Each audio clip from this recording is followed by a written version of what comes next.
Assalomu alaykum, hurmatli bolajonlar. Qadim zamonlarda tuyaning ham chiroyli shoxi va chiroyli yerga tushib turadigan dumi bo'lgan ekan.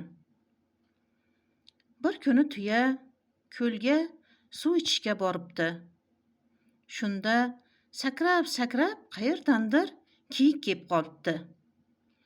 Kiyik tuyaning shoxlariga suqlanib qarab turibdi-da, "Tuyajon, shoxingni bir kunga omonatga berib tur.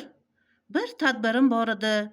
Shunga kiyib borib, darrov qaytarib ketirib beraman", debdi. Tuya soddagina ekan. "Xo'p", debdi-yu, unga shoxini berib yuboribdi. Birozdan so'ng ot kelibdi.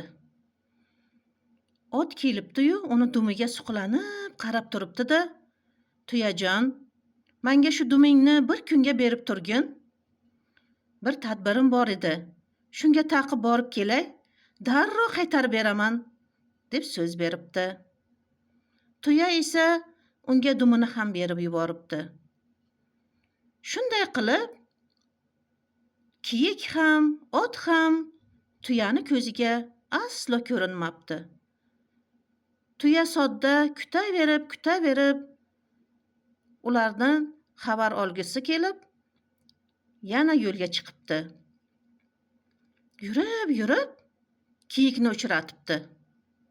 "Kiyikjon, shoximni qaytarib ber", desa, kiyik "Yo'q", debdi. "Qachon duming o'sib yerga tegadi, o'shanda beraman", debdi-yu, juftakni rostlab qolibdi. So'ng yana tuya yo'lida davom ettiribdi. Ketaverib, otni ham uchratibdi. "Ot, endi dumimni berarsan?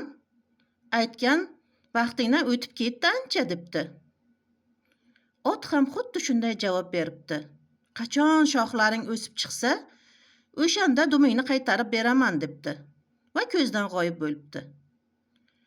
Shunday qilib bolajonlar, soddagina tuya ham shoxidan, ham dumidan ayrilib qolgan ekan. Aslo siz bolajonlar tuyaga o'xshab sodda bo'lmang.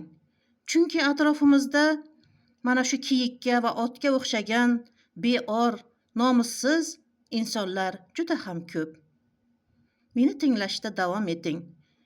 Hali ko'p hikoyalarim bor, aytib beraman.